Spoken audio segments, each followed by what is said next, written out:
Thank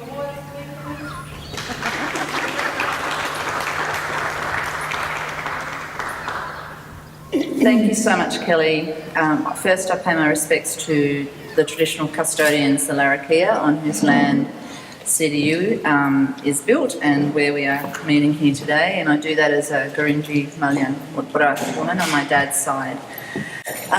Yes, that was a very long-winded title for the panel talk that poor Kelly put up with that I sent through to her, and it might be a little bit more organic today. What I might say at the beginning of that is the exhibition has come out of what's called practice-led research, and so what does that actually mean?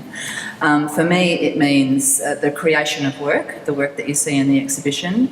It's a collaborative exhibition, so I've been working with family and community down at Kalkaringi and Dagaragu on this specific project for a number of years, but been going back out home since 1991. It's also working with people such as Felicity through Karankarni Art and Culture Aboriginal Corporation out at Kalkaringi. But it's also very, for me, I've been saying to Kelly over the last few days, and I have to pay tribute to Kelly wrangling all of us with numerous forms of correspondence coming backwards and forwards about how this was going to take shape and place here. It is so important to me that this exhibition is here at CDU Gallery and that it's in Darwin, because Gurindji location, experience and visuality, people say, well, what does that mean? For me as a Gurindji descendant, it means it's a very complex way of saying where is home? Where is home for people who are either part of stolen generations or descendants of those who are part of stolen generations, and going back to places like Victoria River region and back out to country there. People like us, Auntie Kathy, Nana Kathy, my cousin brother Maury, we have lots of homes, don't we, because of what's happened to us. So I wanted to try and realise that through bringing together diverse groups of people, artists and elders whose works are in the exhibition, working alongside people like Felicity and being asked to be part of some of the projects that she was working on, which helped contribute to this.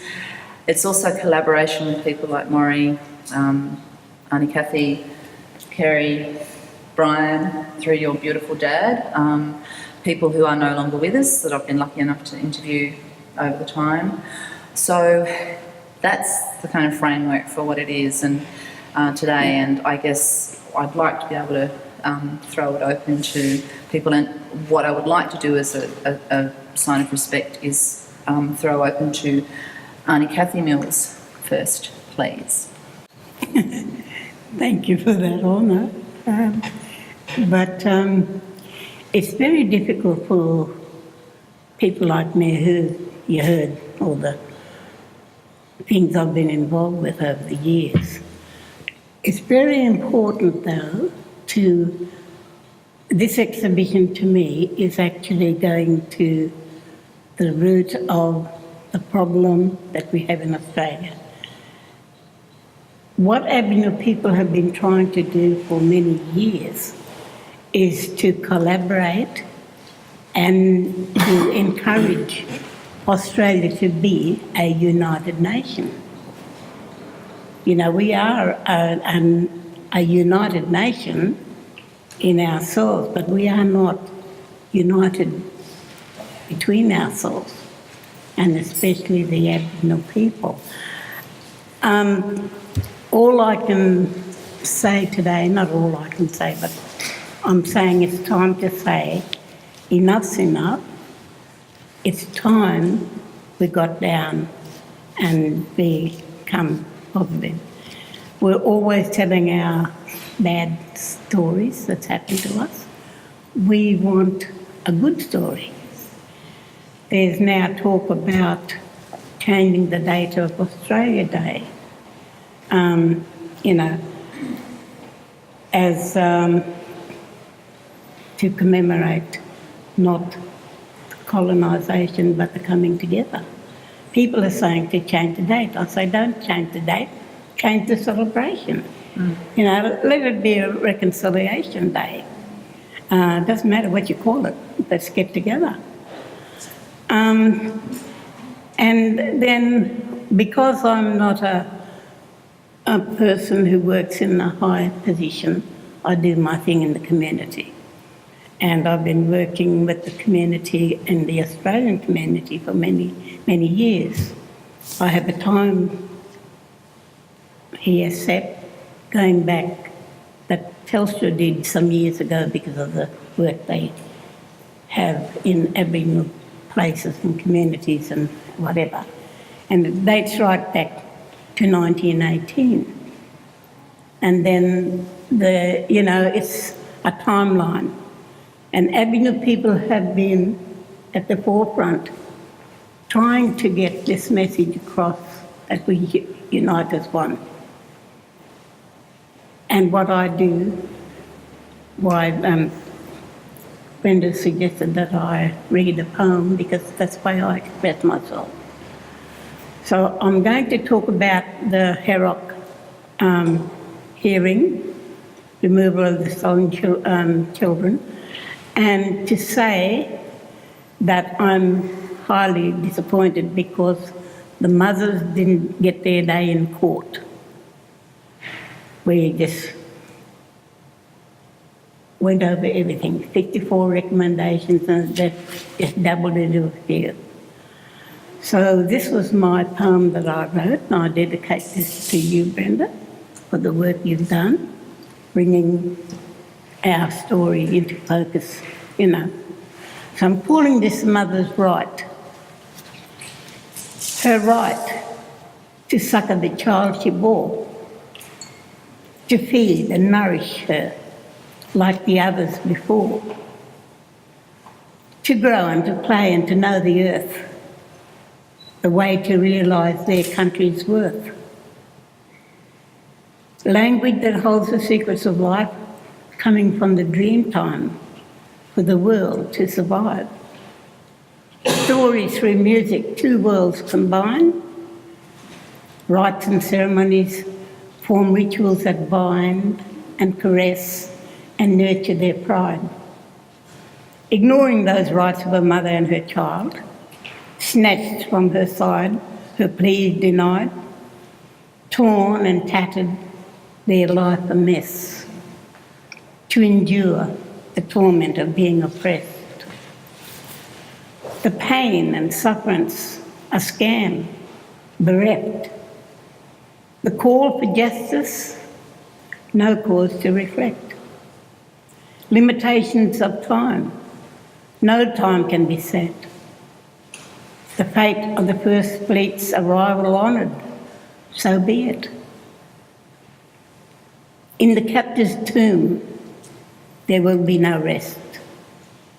The bigger, the bolder, the stronger I get. We will release our mother's tortured soul and reunite us all when their stories are told. And this is the beginning. Thank you, Auntie Kathy. Dedicate that to you. Thank you.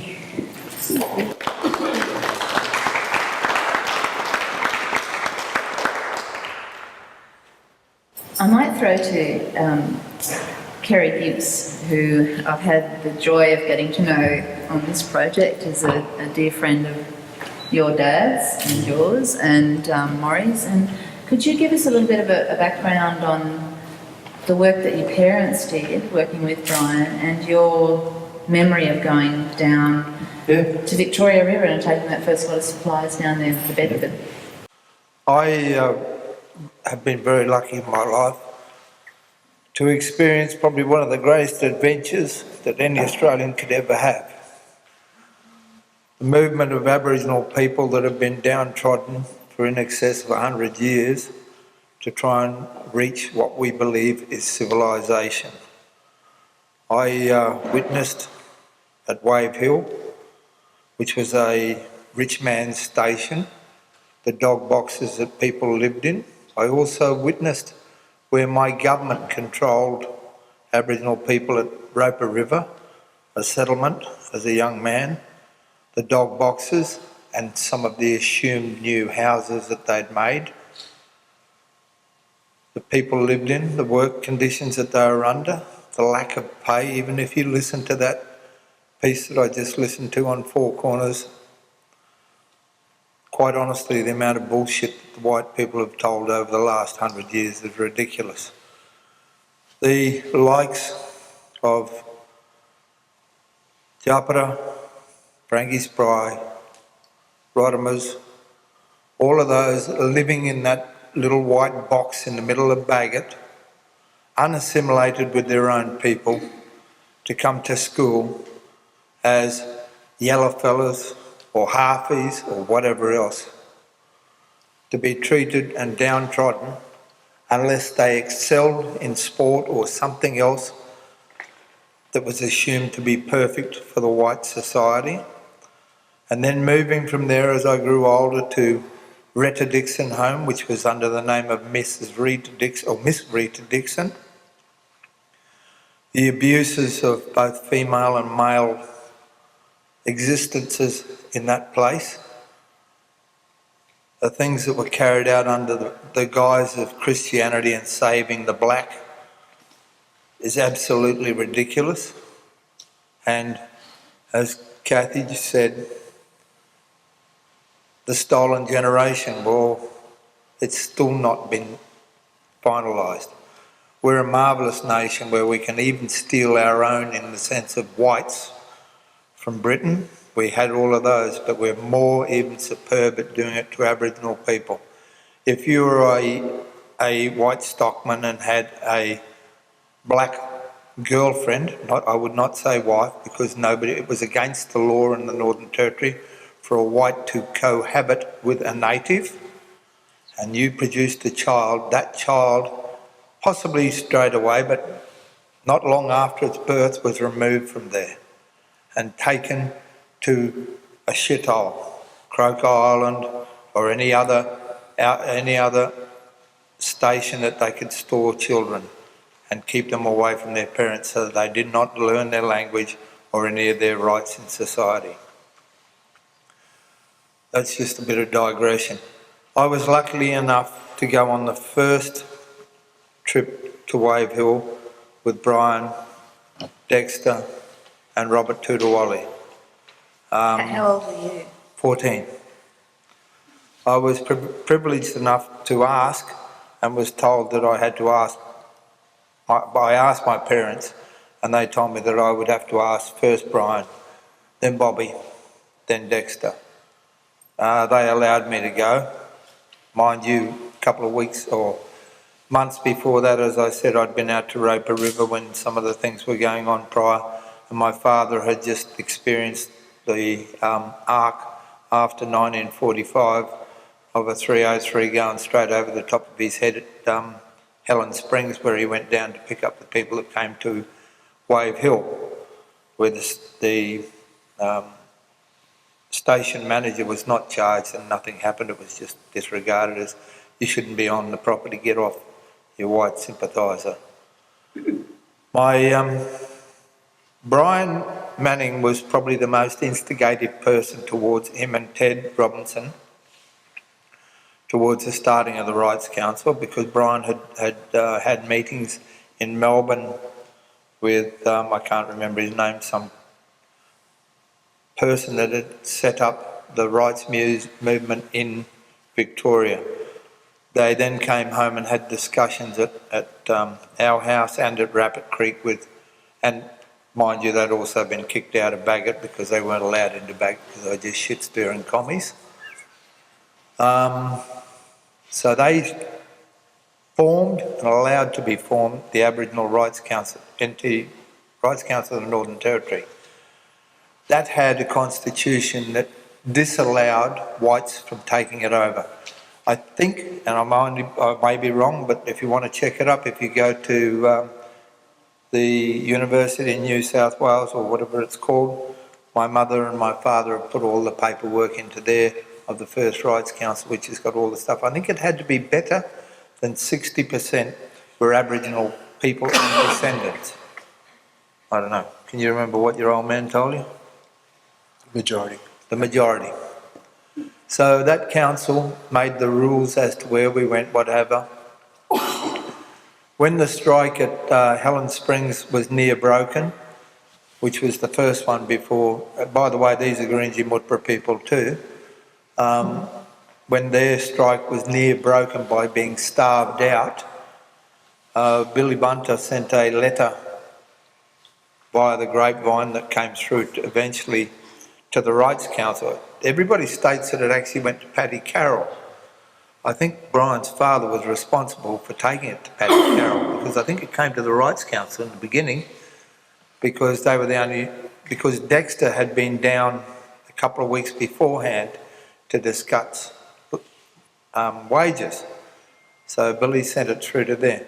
They then took it to Paddy Carroll under the assumption that the union of NAWU would provide some And food. that was the North Australian Workers North Union? Australian Workers Union in Wood Street. That they would provide possibly funds to purchase food to maintain these stockmen so that they didn't die in the riverbed, because there was no chance they were ever going to go back. They did provide some money for food, and Brian, Dexter and Robert Tudawali and myself were able to take it down there. What do you remember of that trip? How long did it take to get down there? A long time, because the other thing that you've got to consider is, if you listen to that thing on Four Corners, the gentlemen from Limbanya, Camfield, Monogeny, they were on the lookout to make sure that these blackfellas never got any tucker. They could starve to bloody death as far as they were concerned. So we had to dodge cattlemen along the way. So we were very careful where we camped at night, because you must consider there were no beef roads then. It was just a track that we went along, and we would drive in further, and Robert and Dexter would get out and wipe our tracks so that no bastard knew where we'd been into the bush. And we didn't light a fire. Oh, we did one night, I remember that. But even going through Catherine, I remember Brian had to drive. It wasn't until we got out the way. And both these gentlemen, by the way, were licensed drivers.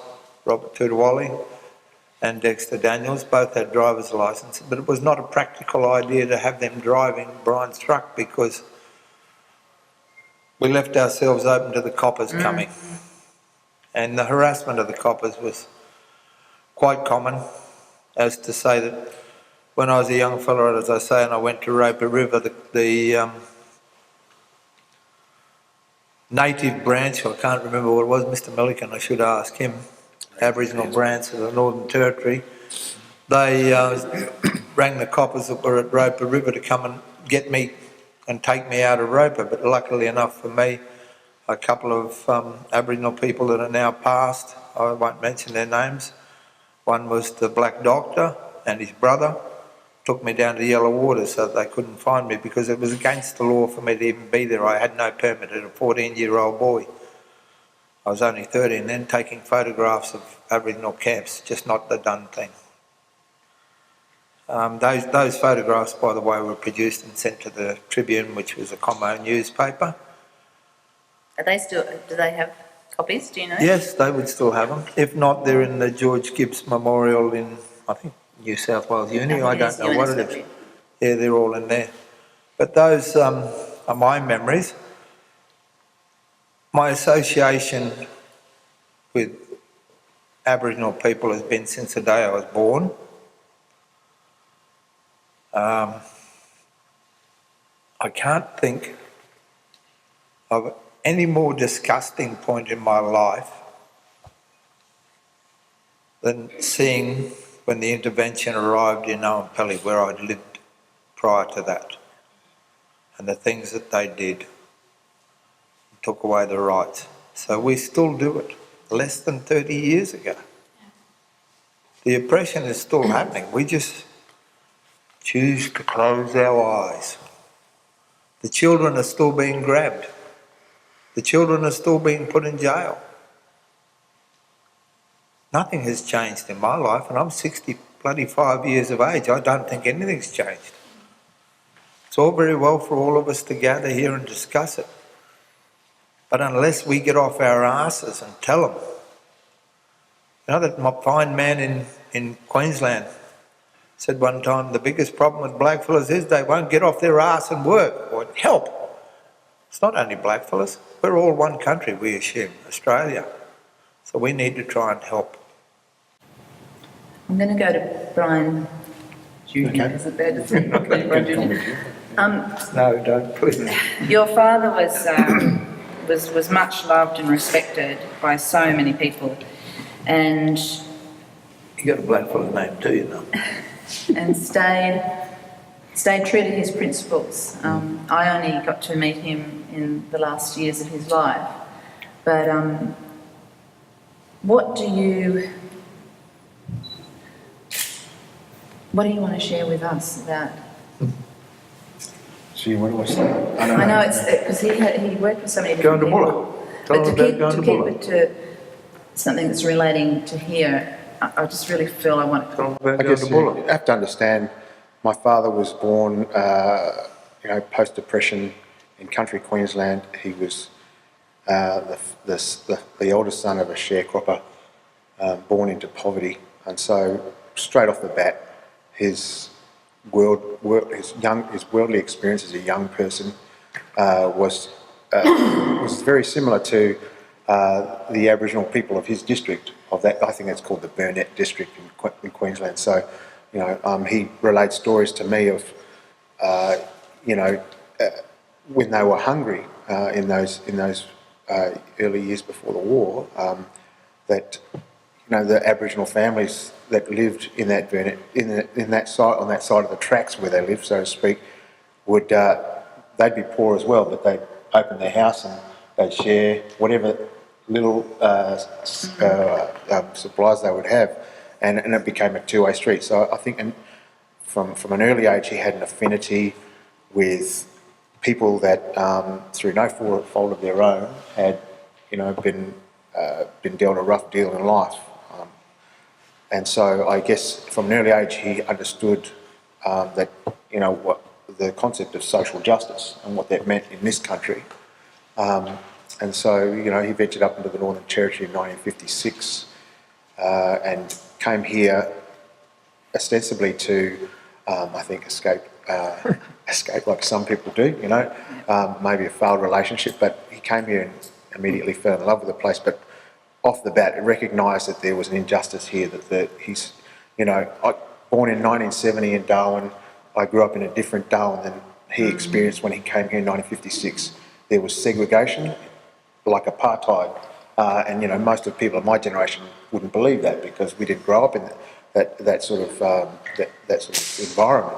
But he, off the bat, realised that this was not right, and so he went and saw. It was Barry Christopher, the guy that he went down. That's Dr. Barry Christopher in Richmond, who ran a practice in Richmond, in Melbourne, and decided this was on the way back from a Communist Party Congress because he realised that at the time, you have to understand, at that time in Australia in the 50s, the Communist Party was the most progressive party. Forget about the Labor Party, all the progressives were in that, and the intellectuals were in that party, and they were. Think of who was involved. I mean, Frank Hardy, who came up, Hannah Middleton, who I'm looking at here, was a member of the Communist Party. Yep. We were talking in the car, weren't we, Kathy, about also the idea that it wasn't just there was fighting within the Communist Party. Of course, yeah. People you can throw away your preconceived notions about, the Soviet Union, and I think the Communist Party of Australia I think the Communist Party of Australia was a progressive political movement, and people that were intellectuals and workers identified with that notion of justice for Aboriginal people in this country. And I'm talking about the 1950s. The Labor Party didn't want anything to do with that. I'll state that categorically. That's a fact. Still supporting the White Australia policy. Yeah, we're still at the time. So, going down and seeing, talking to Barry Christopher, who had he told me he had a room full of patients because he ran a clinic in Richmond for poor people. And so he just felt really embarrassed going in and then talking to him about it, and then Dad decided I need to, be proactive in here in this, and so he, with Ted Robertson, two white men set up the council, Northern Territory Council for Aboriginal Rights in the early 60s, I think 61 it was. I think you said 59, didn't you? Yeah, 59, Sorry. 60, was when they started. Yeah, so 59 coming was back when they started. and setting that up, and at the time, looking at their constitution, seeing at how it was run by Aboriginal people for Aboriginal people, he knew that yes, he could play a role to organise meetings, ensure that correspondence was addressed, and do all those sort of things. But that whole Council for Aboriginal Rights was run by Aboriginal people, and there were other white people outside of that realm that didn't want to see a communist involved in there. So, some of the missionaries got into the ears of some of the office bearers, and said, you need to get rid of this bloke. And Dad said, yeah, well, if that's what you want to do, then I'll stand aside. The three of them. Yeah, and I'll stand aside. And if you want to, you come to a vote and you decide. And then it was decided no. So whoever got into the ear of, and I'm not going to name names, but it was the president at the time, was basically he was got to, and he was trying to fight to get him removed from the council, but the majority of everyone else in the council said no, we need him. So I guess, and stemming from that, getting to 1966, Dad was involved. He had a strong involvement with the union movement as a waterside worker, and at the time he was trying to get on the wharf because in those days that was a hotbed of politics down on the Darwin waterfront. And subsequent to that, 1966 came along. George and Moira Gibbs were very close friends of Dad's, and they were all involved as party members. And I think Dad was part of the new guard, the new generation. All of these older communists would, from his own descriptions, saying they would be. It was like a scene from Monty Python sometimes. That's what he said. It was like when he saw the People's Front of Judea. It was kind of like that, and they were arguing semantics, and no one was actually doing anything until they enlisted. Dad came on, and he got a few other. Nick Pagonis, other young people of his generation, and then they were active, and that's all that people like the older generation needed was these people to take over the mantle and ensure that these things would happen. Kathy, your father was involved in the Labor. Yeah. And there was conflict, but they were still good mates. I'll say, what happened with their what do you call it, their philosophies and that. But Dad was promoted then as the first Aboriginal president of a union thing here. But we got our citizenship rights with everyone working together. And then my Uncle Joe worked with the Communist Party, and Barry Christophers was their champion back then, and they got us onto the vote. But we still haven't benefited by any of those accomplishments, I'm saying, and it's ongoing, The people being not just one group fighting this nemesis we have, but it's got to stop, All the goodwill that people have put into this has just not hit the right places, It's time we got together as a United Nations. We all got something out of what we were doing together, but it's not enough. We're still fighting about, now they're talking about double identities in the bloody government, Double identities and things like that. Well, that's true. But we don't even have an identity. We're First Nation people, and we still haven't got anywhere. My memory as being a young man in Darwin growing up, my parents were proud members of the Workers' Club. My old man was a foundation member, and so many of his mates that he worked with on the wharf couldn't even walk in for a drink because they didn't have a dog tag. And to become a person that could come in, you had to apply and actually dissolve any Aboriginality out of your life so that you could actually obtain a dog tag to go and consume alcohol. Because it wasn't until 66 that Aboriginal people were actually recognised and given any rights, you know, at the referendum. So... But even us, the part Aboriginal people, weren't allowed to go into Bagot as well. No, You know, that's right. And that's what formed that big clash with Dad and my brother-in-law, Jim Stanton, you know, wanting to bring up my uncle from Dagaraga to meet with the family. They weren't allowed to come into our homes in the town area. We had to have separate ablution blocks if we wanted an Aboriginal person to come into our home. Dawn to dusk. Things like that. Dawn to dusk, they were allowed out on the streets. After that, they had to be locked up back in Carlin, or Carlin as it was, and then from Carlin they moved them to Bagot, where all these people are buried now. And they weren't allowed out on the streets. Any Aboriginal person that was caught on the streets could be arrested. And the good part that we did in the Northern Territory was if you were a saltwater man and you did wrong, you were sent down to the desert in Vicky Verka. If you were a desert person and you did wrong, you were sent up to the saltwater. That's what they did to old Fred Waters. Yeah, Freddie and Lawrence and all those. When they went on strike at the bloody government house, they went on strike, so they were sent all the way to Alice Springs, saltwater men. You can't do that. I'm going to bring Curtis in here, and then Matthew, perhaps to talk about your roles here at CDU, and I guess also just some responses back to what you've been hearing here on the panel today. I suppose that the place to start is that it's disappointing that we have to talk about this stuff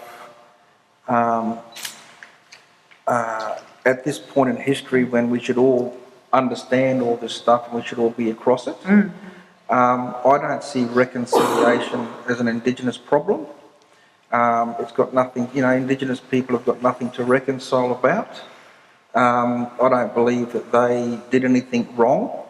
I think that reconciliation should be all about ensuring that the stuff people are talking about on this panel is stuff that you already know.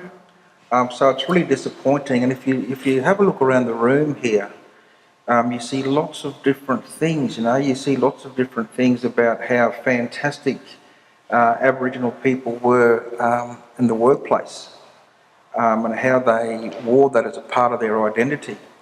You know, you can see that the clothes that they're wearing, you know, and so we still have lots of education that needs to happen, and that's not happening.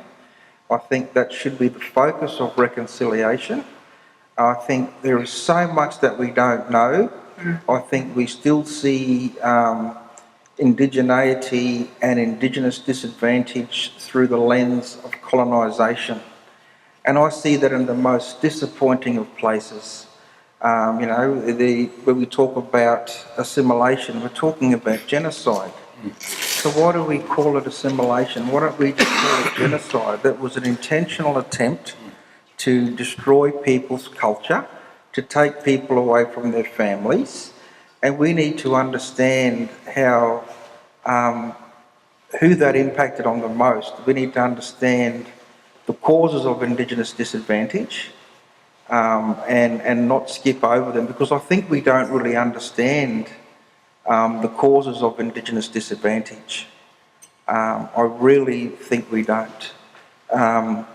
The removal of Indigenous children, you know, we hear a lot of people unfortunately say that it was for their own good. What a load of rubbish.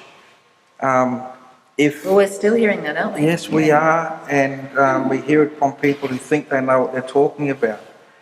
The fact of the matter is, government should have provided those parents with the same support and services that they provided everybody else with. That's the question. Why didn't that happen? Because it was about genocide. It was about achieving a white Australia policy. It wasn't about doing things for people's own good. But I have to sit here today and make this point when we should all know this. And that's really disappointing. One of the things that I talk about in my workplace, which again is really disappointing, is I've got to tell people how white Australians have made a fantastic contribution as minorities in the Indigenous space, and they suffered as a result. There are many examples of that. We see examples of that all around the place here, and that's something that people fail to understand. So it's really, you know, in terms of the practice-led research, I don't want to go too long, but practice-led research, I think is something that we can develop reconciliation around. But I think with practice-led research, it's really important that you're able to make connections between things such as research questions, literature, theories, methodology, with the thing that we see as complementary to that. I think there's still a responsibility there for people to make clear connections between things such as creativity and performance and text. Otherwise, it sits by itself. And they sit separately. With no connection. Yeah. And it's up to the person who is the researcher to make those clear connections, particularly if they're doing something such as a PhD, for example. I think it's really important to be able to do that. And it's also who owns the knowledge. I mean, it's about, for me, that's been the question all the way through this, and I know that's something that Felicity grapples with the work that you've been doing with community is, for me, my knowledge holders are Anna Kathy, Maury, people out in the community, and the written word is often so privileged over the oral and the making of things. So that's what was driving me with this, was how do we bring all of those and to give them all a kind of equivalent front and centre, so one isn't seen as, and we've seen who comes in and takes that knowledge away and then their name is on it and that's it. Can I just come in here?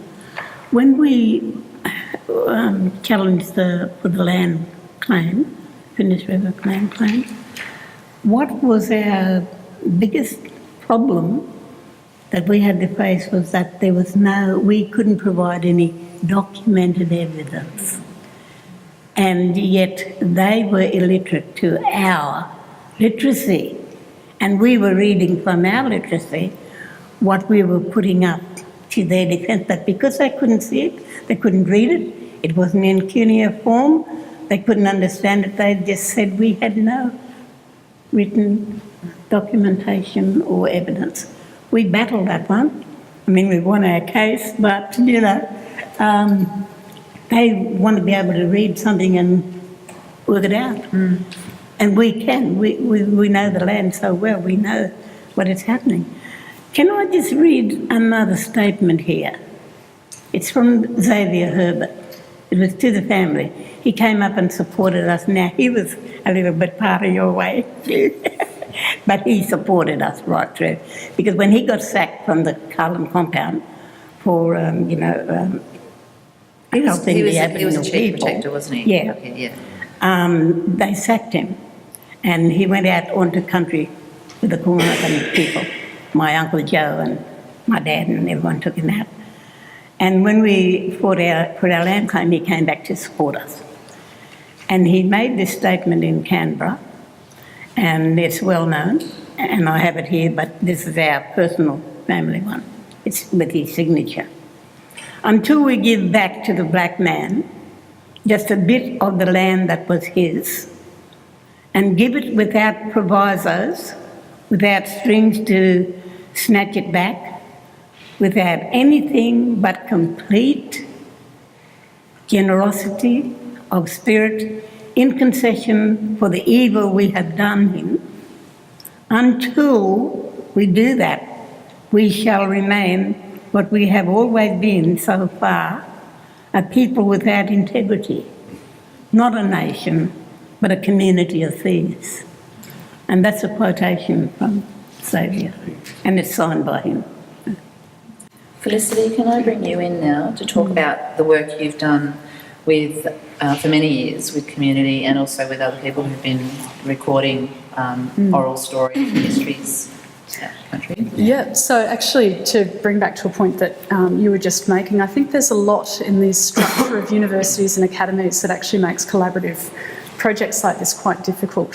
So I've been working for about 18 years with Gurindji people at Gurindji, mostly in response to the linguistic aspirations of Gurindji elders out there who are very concerned about their language and culture. Gurindji community missed out on the first sort of waves of bilingual education in the 1970s.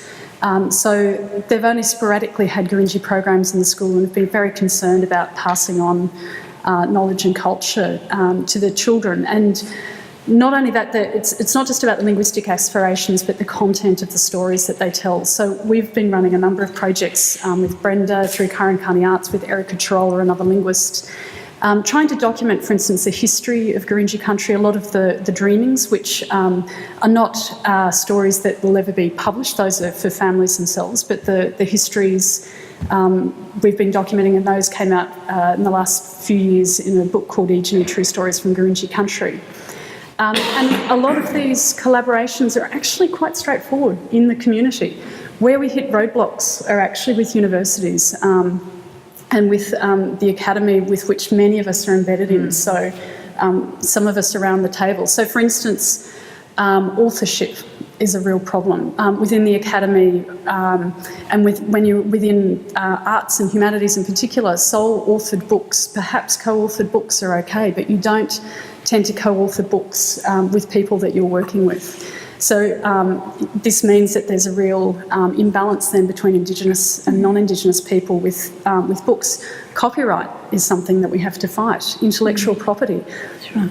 The knowledge that I'm working with is not my knowledge. I'm just documenting that knowledge and bringing it to the surface for people who don't, who are multilingual but don't have English as a language themselves. But I don't own that material. I don't own the intellectual property right on it. But having to fight with publishers and universities about the fact that that information is not my information is actually surprising. It's surprising that institutions who you think would understand a lot better, and as you say, we're still having these conversations, that we should be fighting those sort of structures within universities to really, I think, have very meaningful collaborations that really recognise all of the parties that are involved. So the projects that we've been running have involved artists, so you can see some of the paintings behind you that were originally done for the Gurindji, the history book. So that was in collaboration with the Arts Centre. It was also in collaboration with the local ranger group who are Central Land Council Rangers. And those projects are also in collaboration with Bachelor Press. So there's multiple parties that come together with all of these collaborations and understanding on everybody's part and I guess a goodwill and an interest in making sure that stories are told. So, for instance, the history book took as its departure point the Wave Hill Walk-Off, but looked backwards rather than looking forward. So it looked at a lot of the atrocities, the massacres, the murders, this kind of thing that happened on Gurindji country beforehand, to give it a deeper context, so that story was a story about a strike, a workers' strike, about wages, but was also a story about a lot of the atrocities that have been happening on that country for a very long time. And those stories were told by elders in their own language and then translated into English. And we fought to make sure that that book remained a bilingual book. It wasn't just published in English.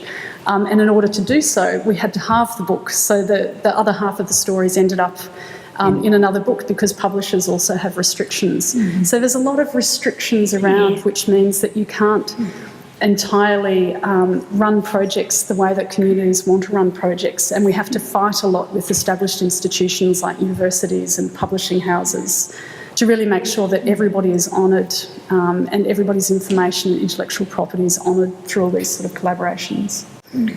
Yeah, I can support that because I haven't been able to publish my book. And maybe getting there next year with the help of a person here that's helping me.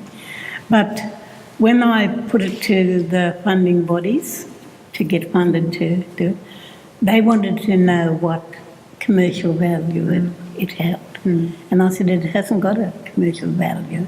It has a historical value, which is more important. But because I couldn't prove that worth, they couldn't, or they declined from funding me. So it's very important that we hold our copyright and, not for the sake of getting money back for it, but because it's our story. It's what Brenda is doing here today, and I commend you for that. Well, it's not me. It's a group of I people know. who've... But you've got their signature, you have their presence. If I sell mine to a bookshop, there's nothing, I'm going to bring Matthew in. No, don't be sorry. Please don't. I'm going to bring Matthew in here to respond to some of the points that have been brought up today. And Thanks, Brenda. I'll just start by also acknowledging the legacies as the traditional owners of the country we're meeting on today. And I also want to congratulate Brenda on what is really a stunning and, for me, very moving exhibition. And before I make some comments more generally, I suppose I should tug a forelock to the title of the seminar. One of the things that wasn't mentioned in the introduction for me, apart from the association with the university, is I was the instructing solicitor for a lot of the stolen generations cases. And so it's good to see my clients back again. And thinking about that and, why I was here, why I was invited up, it occurred to me that one of the interesting things about litigation, and most of my working life I've been involved in litigation on behalf of, with Indigenous peoples, is litigation is actually surprisingly quite a good example of collaborative research. When a solicitor's working with a traditional owner group, with a group of Indigenous clients around a case, that case is actually instructed by the client. And so, freed of the constraints of the university and a lot of the institutional constraints, the litigation actually does, hopefully, give the Indigenous plaintiffs an opportunity to tell their story in their way. Now, that's the nice side of it. The downside of it is, of course, you've got to craft that story around the legal structure, around the legal targets that you're aiming for. And so there's good and bad, but it is an example of genuinely collaborative research, freed from a lot of those institutional constraints. And I know the work that we were doing back in the 90s around the stolen generations cases was an example, one of the first examples, where the Stolens had an opportunity to say what had happened to them, what was happening to them at that time, and to a certain extent, to a large extent, that was the foundation for the human rights inquiry and the Bringing Them Home report. So all of that's the collaborative research forelock tug. One of the things looking at this exhibition about Gurindji that I'm quite moved by is... And Dagaragu. It is, in my work with the National Native Title Council, I get around the country a lot, and it's remarkable how many instances of resistance on the part of Indigenous peoples there are. I'm based currently in Victoria. In Victoria, the Gurindji people had the Umarella Wars. Of course, up in the Kimberley, there was Nukamba. Across the country, not only the stories of the atrocities and massacres, but there are also the stories of the resistance, the continued resistance and the fighting back. The Wavell walk-off is probably remarkable because it captured the national attention more than any other, or more than most. And, seeing myself as a Territorian, you like to think more than any other.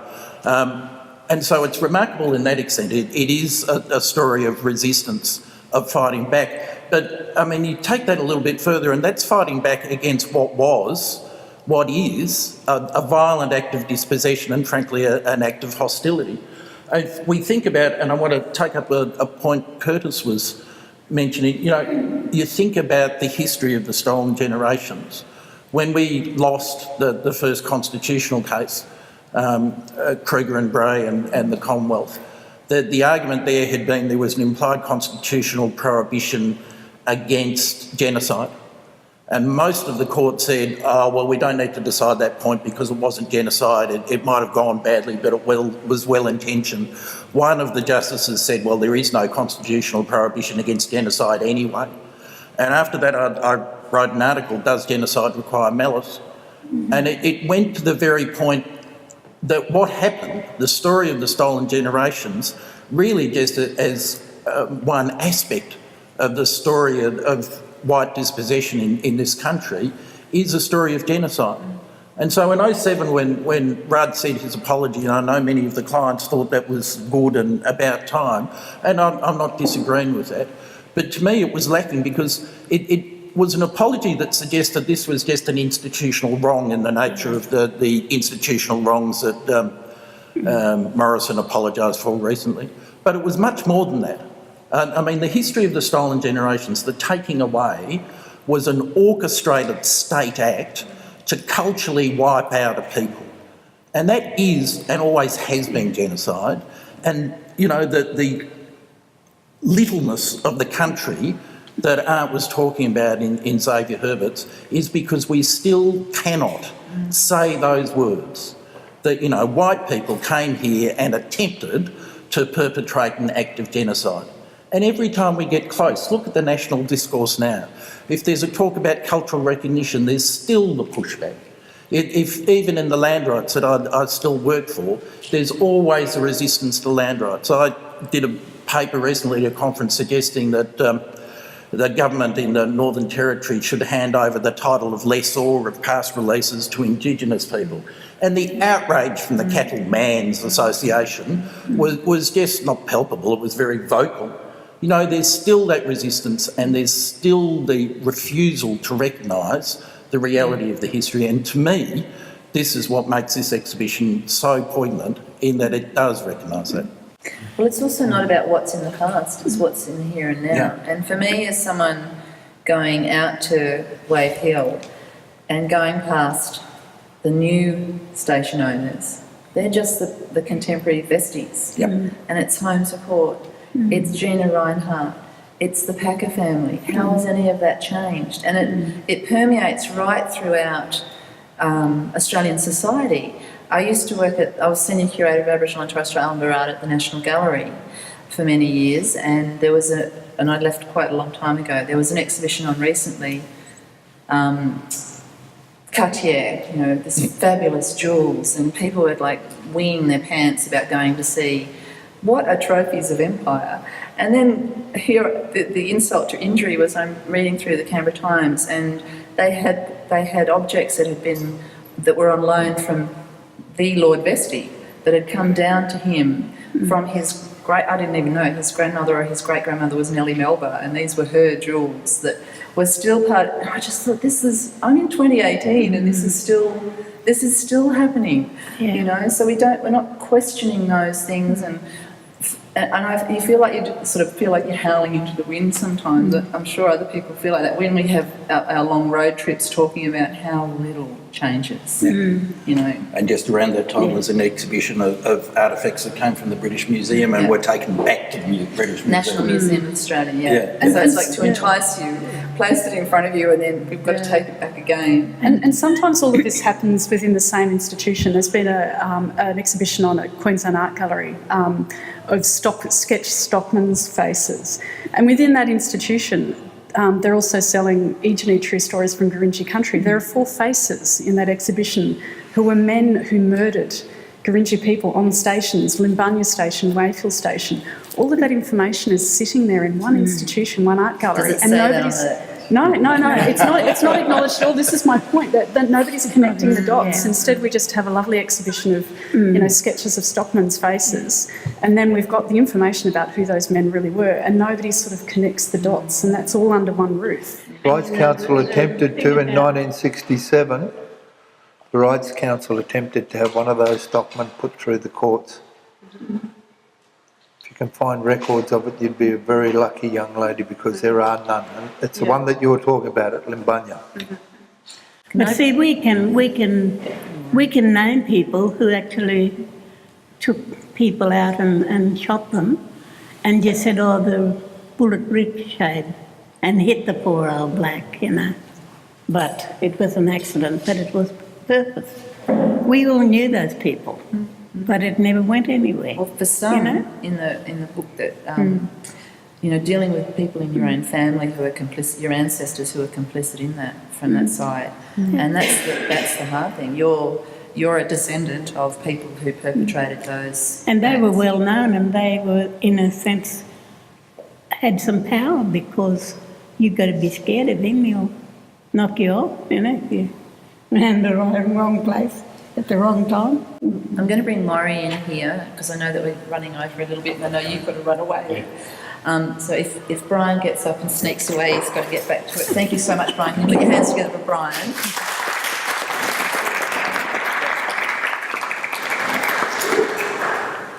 Maury, can I bring you into,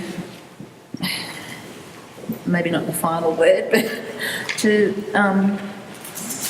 you are as layered as this exhibition because of your different roles that you've played as Deputy Chair with NT Stolen. You're a Gurindji man.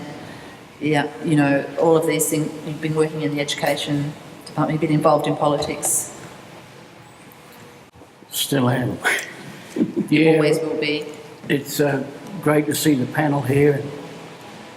You know, you have regrets in life, and I have a few, but you know, I don't want to be all day in it. But it's great to see Curtis, as I've known him when he was a young man. His family was put into Retracing. Kerry here, we go back a long time, I call him brother. Matthew was our lawyer with the Stolen Generation. And Felicity, who's worked with Felicity down at Gurindji, and Kath's one of my grandmothers. I have a few regrets, and one was not to hug my father and tell him I love him, and to grow up with my mother. I was taken away as a 3.5-year-old from Wayfield Station. I was born in 48, I got removed in 1952. So I've had a lot of things, not only on myself, but other Aboriginal people like me. We had the intervention put on me. I used to wear a tag around my neck, like a dog tag. You had a chain. I had Chain. that. So I used to wear that. And a few other things happened in my life, but when I come across Brenda and she wanted to do this stuff, I said, you know, we'll go down to Wayfield. I was out there for 20 years. I taught as a school teacher there. I also studied law at the University of New South Wales, but I walked out of it because their history is not my history. My history is 40,000 years old. I'm 1600 generations first Australian. A generation is 25 years, okay? So I'm 1600. Grandma Kath is a couple of more than I am. But like I said, when I went home and took Brenda down there with all the families, to meet families and where she came from, because her father was put away too, old Joe Croft. And the stigma's still there on us. Now, I've had apologies, which to me meant nothing, because nothing changed.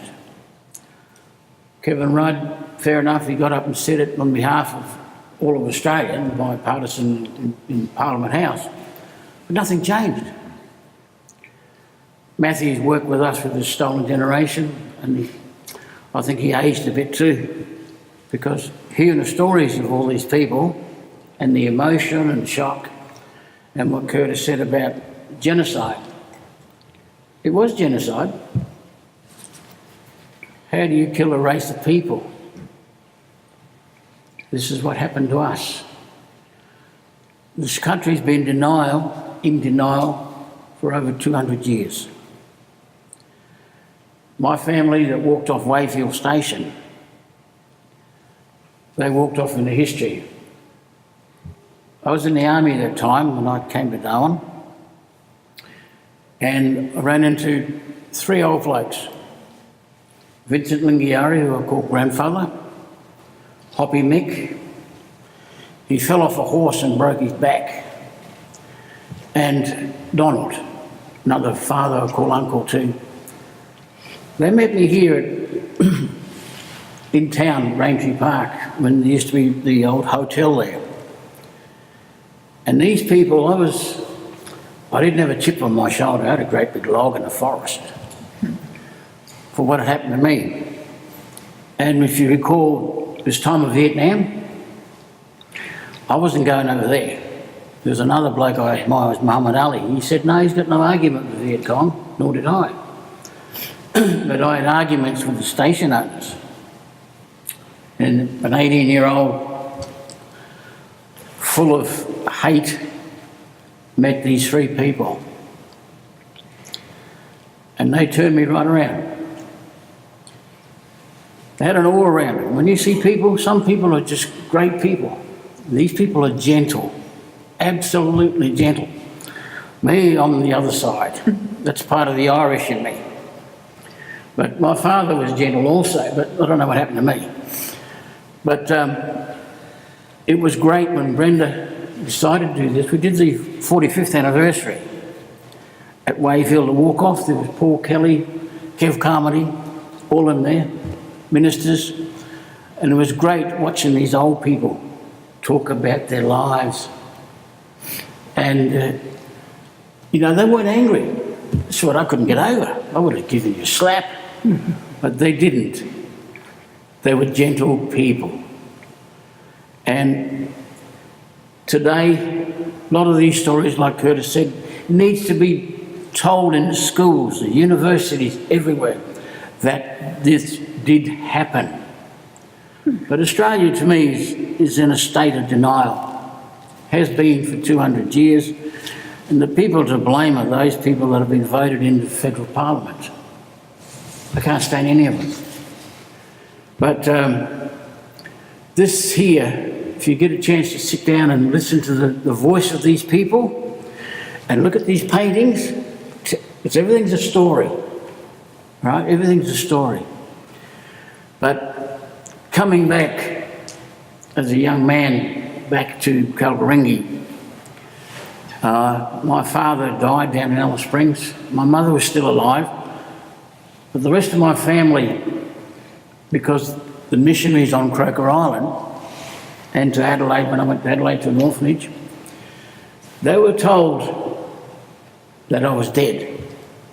So coming back about 25 years of age, they use an Arnhem Land called Moikoi, a ghost. That's what people thought I was.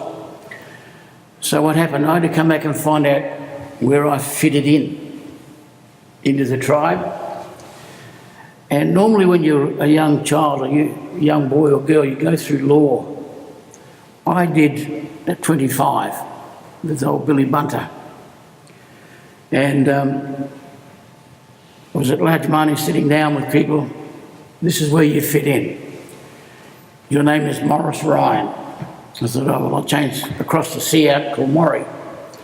And they said, your skin name is Japata. So all my brothers are Japatas. And they said, your Aboriginal name is Jimbrin. And that came from Uncle Mick. And I've used that ever since. And people say, how do you do this? This is how I relate to people. Kerry Gibbs has got an Aboriginal name here too. So is Curtis. So is my grandmother. So is Felicity. Matt should have got one. Berenda's got one too. How you relate to each other. I can go to Queensland and relate to people there. I do that down the centre. I was head of the Central Land Council one stage. I was the chair of it, right?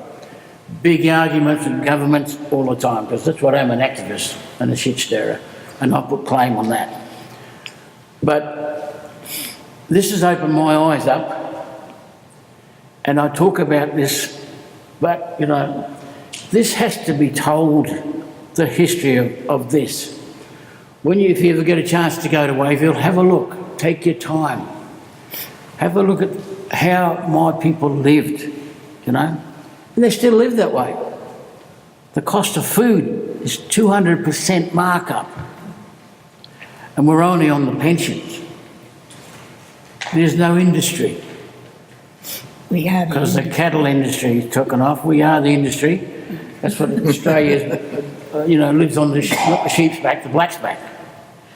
So this is all this here, But it's an honour for me to sit here with my friends and family here, and listen to their side of the story, because it's all different. But it's something that needs to be recorded. It's great, because I was sitting here with all my elders the other day. They're in the 80s and 90s. I don't know how long they're going to be around. I don't know how long a piece of string where I'm going to go, but one day I will join my ancestors. But it's great to, be here on this panel talking. If you want to ask questions, talk after Felicity's finished. What we might do is, because we have gone over, give a plug for tomorrow at Paul Johnson Gallery, 11 o'clock. Auntie Kathy Mills is going to do some poetry reading there. It's a kind of satellite exhibition involved with this show. Bloody marvellous. It's photographs that are a way of saying thank you to all the people or to as many people as possible who've been part of this research project. And it's only on until the following weekend, so you can, if you can't make it tomorrow, you can go and see it next week. But do try and come and hear Auntie Kathy doing some more of her poetry. And Maury will be there, even though he's been trying to wriggle out of it. I would like to thank, from the bottom of my heart, everyone who's on this panel today and who's contributed. And thank you all for coming along. And I'd like you to please put your hands together and give everyone a